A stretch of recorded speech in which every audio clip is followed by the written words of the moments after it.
início de semana bom é esse aqui no nosso Você Bonita. Sabe por quê? A gente vai conversar agora com o Dr. Roberto Navarro, que é nutrólogo e hoje vai falar da dieta anti-barriga. Tem coisa melhor? Seja bem-vindo, doutor. Tudo bem? Boa tarde. Tudo. Prazer em recebê-lo. Olha, doutor Roberto Navarro veio ao programa, tem uns 15 dias mais ou menos, né? Foi no feriado. Foi. E foi um sucesso. Aliás, ele explica muito bem isso que é bacana. Então, ele sugeriu a gente passar para o pessoal aí de casa como manter a dieta anti-barriga, que é o que a gente precisa. Homens e mulheres precisam disso, né, doutor? É verdade. Por onde começamos, então? Onde é o início desse nosso papo anti-barriga? Vamos lá, porque é complexo esse tema, pelo o metabolismo em si, que leva a pessoa a desenvolver a barriga com mais facilidade. É complexo, mas vamos tentar resumir aqui os principais pontos, tá? Tá bom. A gente chama esse quadro, onde a pessoa começa a engordar, ficar com a barriga grande, de síndrome metabólica, que é uma condição que predispõe a doenças cardíacas, ao diabetes, aumento da pressão arterial. Tá. E a própria síndrome metabólica predispõe a pessoa a ganhar mais peso ainda, ficar ainda com mais obesidade. Uma bola de neve. Uma bola de neve. Então, primeiro, acho que para ficar mais fácil, Carol, eu tenho que falar pelo menos de como o corpo funciona quando a gente come, o que ele faz com o alimento que a gente come, né? Para onde ele destina esse alimento. Tá. E depois a gente tem que utilizar essa energia que a gente comeu do alimento, né? A gente come, estoca o alimento, a energia do alimento, e depois a gente precisa utilizá-lo. Porque se a gente só estoca, provavelmente a gente vai estar engordando. Entendi. Então o corpo, para evitar isso, nos dá o direito de também utilizar a reserva de gordura, que a gente deposita no corpo. Então vamos lá, quando a gente come, a primeira coisa é haver absorção do alimento. Tá. E quando a gente come o carboidrato, a proteína, a gordura, numa refeição, tudo é digerido e começa a ser absorvido lá no intestino. Quando começa a circular no teu sangue, principalmente a glicose, que vem do carboidrato, depois nós vamos falar bastante dos carboidratos, essa glicose é uma energia que precisa ter direcionado para algum lugar. E aonde a gente precisa dessa glicose? Dentro das nossas células. Não adianta ficar boiando no sangue, porque não tem função. Se ela ficar boiando no sangue, o que pode acontecer? Aí você tem uma taxa de açúcar tão alta no sangue que você é um diabético. O que é o diabético? Que não seja uma taxa de açúcar excessiva no sangue. Perfeito. Então essa glicose tem que entrar principalmente para os órgãos onde o gasto é maior, onde essa energia da glicose é fundamental. Tá. Todas as células precisam da glicose, mas as células do músculo são as que mais precisam dessa glicose, e as células do cérebro. Tanto que a gente ficar um pouquinho sem glicose, a gente tem hipoglicemia e fica até desmaio, tontura, mal-estar. Então, quem tem quem destina essa glicose para dentro das células é a insulina. É um hormônio importantíssimo, que tem que existir. Uma vez comendo, a glicose entrando no sangue, a insulina é liberada. E a insulina vai jogando toda essa glicose para dentro da célula. Até o momento em que, na verdade, a insulina é um hormônio estocador. Ele destina o combustível que você comeu para os lugares onde precisa. Entendi. Glicose para ser queimada nas células, e estoca um pouquinho de glicose em saquinhos, que a gente chama de glicogênio. Esses saquinhos de glicose ficam como uma pequena reserva, para momentos em onde essa glicose já não está mais no sangue. Ela é estocada no fígado, o glicogênio estocado nos músculos. Para os momentos que a gente precisa tirar de algum lugar. Porque a gente não come o tempo inteiro. A gente não fica 24 horas do dia na frente do prato. Então, o intervalo entre uma refeição e outra, como funciona? Destinou tudo, comi, a glicose está no sangue, a insulina foi liberada, jogou tudo para dentro da célula. Tá, e quando acabar essa glicose? O corpo precisa manter energia. Então, entra um outro hormônio, Carol, muito interessante, que a gente chama de contrarregulador da insulina, chamado, é um nomezinho feio, chama glucagon. Glucagon. O que esse hormônio faz? Ele já faz o efeito inverso, ele vai buscar as tuas reservas até você comer de novo. Aí se começa todo o processo. Então, para você não entrar em hipoglicemia, para você utilizar o estoque do que você acumulou, esse tal glucagon é importante. Independente do alimento que a gente tem ingerido. Independente. Existem alguns estudos que dizem que a proteína estimula um pouco mais a liberação do glucagon. Por isso que a dieta que você capricha um pouco mais na proteína facilita esse passo. Então o que vai acontecer? Se você ingere um alimento onde a liberação, só que para o glucagon ser produzido, precisa da queda da insulina, tá? Esse tal glucagon só é liberado pelo próprio pâncreas assim que a insulina atinge um nível bem baixinho no sangue. Nesse momento é que se libera o glucagon. Então, se você ingere um alimento que permite uma liberação excessiva de insulina, O pico de insulina depois de uma refeição, se durar muito tempo pelo esse estímulo exagerado, e vou falar dos alimentos que levam esse estímulo exagerado. Não vai produzir o glucagon. Você vai comer de novo e ainda não atingiu o nível basal da insulina. Entendi. O teu corpo passa a ser um grande estocador de energia. E aí está o perigo. O perigo. Porque e a barriga vai crescer. Porque o que vai acontecer? Esse quadro de insulina persistentemente alto começa a fechar os receptores, porque para a insulina acoplar nos músculos, onde a gente mais gasta energia no músculo. Tá. Esse quadro de receptor que não deixa a insulina acoplar, a gente chama de resistência à insulina. Para onde se a insulina não consegue acoplar no receptor do músculo para jogar a glicose para dentro, o que ela vai fazer com tanta glicose sobrando? Ela pega 3 moléculas de glicose e transforma numa moléculazinha chamada triglicérides, que é gordura. Ele pega a energia da glicose e transforma num combustível chamado triglicérides, que é gordura que mora onde? Dentro do seu adipócito. Dentro das suas células de reserva. E aí? Principalmente na região do abdômen, que é preferencial. É por isso que quando muitas mulheres olham, às vezes, no espelho, ganharam uns quilos e falam, nossa, mas a minha perna continua igual, o meu braço continua igual, mas a minha barriga cresceu. Exatamente. É por isso. É por isso, é por esse quadro metabólico. Doutor, onde os alimentos entram nessa história? Em que eles podem nos ajudar e nos atrapalhar, é claro, né? É verdade. Vamos lá. Então, Você quer começar com o café da manhã? Eu quero falar assim, primeiro, quais os alimentos que mais estimulam a insulina. Que são os carboidratos com alto, que a gente chama de índice glicêmico alto. Aliás, quem tiver curiosidade, entre em qualquer buscador da internet e coloca índice glicêmico dos carboidratos.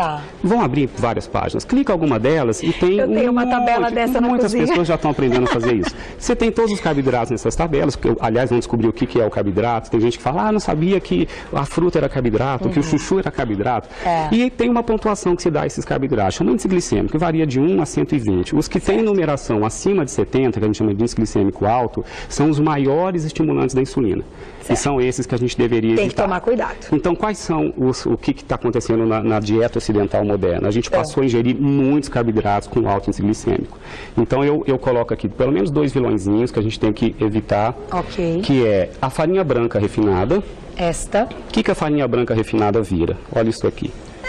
Ela vira pão branco, bisnaguinha. Não vou dizer que é uma delícia, porque realmente são deliciosos, mas tem um índice glicêmico alto. Então, quanto a gente deve consumir na semana? Quem tiver vontade. Olha, quem não abre mão, só no café da manhã seria interessante. Não mais do que isso. Porque o que eu vou tentar passar aqui é justamente as escolhas mais adequadas para que você não desenvolva a síndrome metabólica e não aumente a sua barriga. Ou para quem já está com a barriga maior e ficar com ainda maior ou dificuldade de perder pela escolha errada dos alimentos. O açúcar, que é muito gostoso, mas o açúcar, sem dúvida, é os maiores índices glicêmicos estão aqui dos carboidratos, na farinha branca refinada e no açúcar. Açúcar e derivados, né, Carol? Doce, geleias, que vão açúcar. Quem quiser fazer uma dieta anti-barriga, tem que tirar isso aqui. Esquece. Eu trouxe como exemplo do que você deveria evitar. Você não começar o café da manhã com o pãozinho refinado. Sabia que existe, gente, nas padarias, o pão francês com metade da massa integral? Já existe o pão francês integral. O índice glicêmico é menor. Daqui só a bisnaguinha que eu nunca vi integral. Esses têm integral. O pão de forma também já tem integral e o pão francês já tem integral. E vamos trocar então para o que eu faria?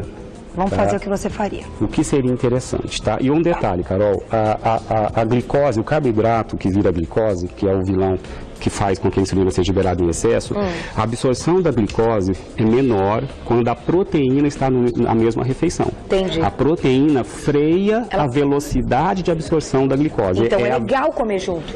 Tem que comer proteína e carboidrato juntos.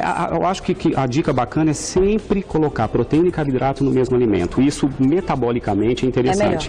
Não existem tantos estudos focados nisso, mas as evidências estão grandes nisso aí. Doutor, eu vou fazer o seguinte, então. Preste atenção. Desafio, hein? Vocês gostaram, vocês viram que o negócio tá bom. O doutor vai passar café da manhã, o lanchinho da manhã, o almoço, o lanchinho da tarde e o nosso jantar, como deve ser na dieta anti-barriga. Mas é daqui a pouquinho. Você me espera, doutor? Daqui a pouquinho eu volto, porque eu quero saber. O negócio é bom demais, antibarriga é bom demais. Até daqui a pouco, doutor. Até daqui a pouco. Você que quer saber da nossa dieta anti-barriga, este é o momento. Vai mandando a sua dúvida, eu estou com vários e-mails, muitas mensagens no meu Twitter, porque o doutor Roberto Navarro está aqui para isso hoje, para tirar todas as nossas dúvidas.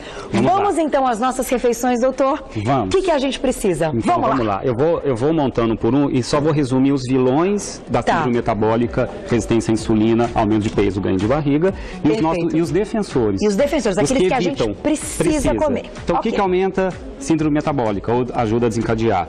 Farinha branca refinada, açúcar, gordura trans, presente nos alimentos industrializados, bolos, biscoitos, bolachas, gordura saturada, presente na carne vermelha, presente nos embutidos, salame, presunto, mortadela e assim vai. E o que ajuda a evitá-la? Carboidratos com índice glicêmico baixo, gordura boa, gordura poliinsaturada presente em peixes, oleaginosas, castanhas, nozes, linhaça, abacate, azeite, e antioxidantes, vitaminas C, E, zinco, selênio, que são os maiores protetores das células para não desencadear resistência à insulina. Então isso vai combater a gordura. Agora fica fácil que eu vou montando e comentando cada prato. Combinado. Vamos lá então. Então vamos lá. Café da manhã. Daqui a pouco eu vou ler as dúvidas, hein? Café da manhã poderia ser o pão branco com a manteiga e o queijo amarelo? Tudo bem, mas... E aí? Gordura saturada, queijo amarelo, carboidratos com alto índice glicêmico e pobre em antioxidantes. Me conta, assim, eu não como manteiga, tá? Aí tem uma telespectadora nossa que me escreveu falando, Carol, mas enche o saco você falando que você não come manteiga, Carol. Doutor, explica o que a manteiga pode causar de problemas na nossa saúde. A manteiga tem uma parte boa e uma parte que não é tão legal. O que é a parte boa da manteiga? Ela é uma fonte de cálcio, porque vem do leite, e é uma fonte de vitamina D, que também é importante para a saúde humana. O que estraga um pouco a manteiga? A gordura saturada, que é uma gordura... a gente hoje diz que o quadro que leva à obesidade, Carol, é um quadro inflamatório. A ciência hoje está entendendo o que acontece nas células. Não é essa inflamação que dói e machuca, não.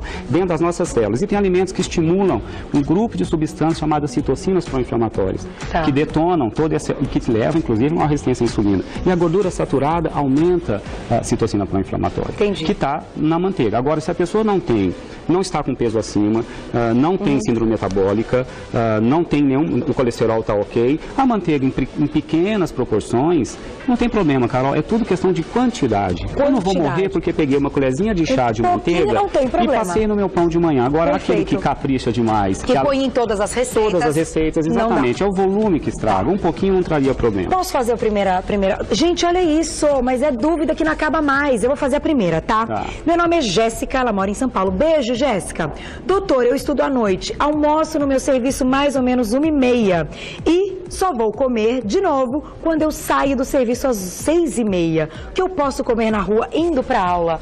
Essa vida é dura aqui. Vai pro trabalho, vai pra aula, é um momento que exige uma atenção. Verdade. Aliás, nem deveria ficar muitas horas sem comer, viu? Aí tá errado, então. Tá erradíssimo. O corpo gasta energia quando a gente come. A gente mastiga o alimento, ingere, depois sofre digestão, o alimento tem que ser absorvido no intestino, isso sofre um gasto. O gasto energético despendido pelo alimento é importante, a gente tem que comer a cada 3 horas. Isso é fundamental para você gastar muito do que você come. E o que ela pode? Eu escolheria, é lógico que sempre a combinação da proteína com carboidrato melhor. Então eu levaria na bolsa, não sei se um lugar onde ela possa até primeiro deixar na geladeira antes de sair de casa, né, para quando estiver já na rua não ficar tão quente, um iogurte. O iogurte é bacana, tá aqui o iogurte. Porque o iogurte ele tem o carboidrato e a proteína junto. Agora um iogurte de preferência é desnatado, né, porque você vai evitar a gordura saturada do leite integral, que é pró-inflamatório. Então eu pegaria o desnatado. Hoje existe já no mercado, gente, o iogurte de soja. A indústria alimentícia não tem lactose. Aliás, Carol, bom você falar isso, né? Todo mundo tem um pavor da lactose, né?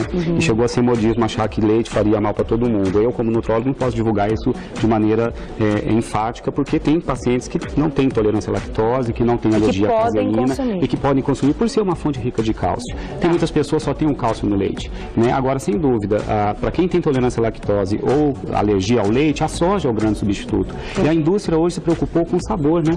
Porque antes falava em soja, meu Deus, que coisa horrorosa é essa? E agora é saboroso. É saboroso, né? Tem indústrias que lançaram potinhos de iogurte de soja maravilhosos, é uma boa opção, porque a soja também respeita a proporção de carboidrato com proteína. Olha que bacana. Para cada 1 grama de carboidratos, você no mesmo alimento tem 0,8 gramas de proteína, a absorção é mais lenta da glicose e a insulina liberada em menor proporção. Que foi aquilo que você explicou no início do programa. Por isso eu quis explicar no começo. Vamos fazer o seguinte, doutor? Ou uma barrinha de proteína também. Nosso tempo voa, que é uma coisa, fico enlouquecida e meio que não acaba mais. Vamos mostrar então uma opção bacana de um almoço e de um jantar? Almoço e jantar? Que eu acho que é a maior dúvida da galera. Tá. O almoço e o jantar. Então vamos lá. O almoço eu colocaria como fonte de carboidrato. Isso aqui é tudo de bom, Carol. Que é o arroz 7 cereais. Tá. Porque além de ter o arroz integral, ele tem outros grãos com baixo índice glicêmico. Com índice glicêmico que não é tão alto. Que vão quebrar, então, esse momento da glicose. Isso, porque se você escolhesse um arroz convencional, tudo bem, ele é gostoso, mas o índice glicêmico do arroz tradicional é muito maior. O integral tem sempre índice glicêmico mais baixo, é sempre melhor para liberar menos insulina. Eu ficaria com um arroz integral. Esses 7 cereais é uma opção porque está associado com quinoa, está associado com trigo integral. É uma delícia com arroz selvagem, que é esse mais escurinho. Essa salada maravilhosa, os antioxidantes, isso aqui é tudo. Antioxidantes diminuem situações inflamatórias, diminuem resistência à insulina. Os antioxidantes estão nas cores, Carol. Olha quanta opção se tem. Eu vou deixar esse aqui, porque eu acho que para passar ali, deixa o câmera aquele pegar salmãozinho aqui, ali vai bem no almoço? Eu escolhi uma fonte proteica, aqui o carboidrato, com os legumes, uma mega salada de folha verde temperada com limão. Limão é antioxidante. Uma dica também para fazer tempero, gente. A pimenta vermelha é termogênica. Quem não gosta, tudo bem. O que é alimento termogênico? Que otimiza o teu gasto. Você também consegue perder peso com mais eficiência se aumentar a ingesta de alimentos termogênicos. A gente pode colocar um pouquinho no arroz, essa pimenta, desse alho. Utilize dentro da culinária na melhor maneira que você tiver. Aqui estão os legumes, né, que não tem um índice glicêmico tão alto, né?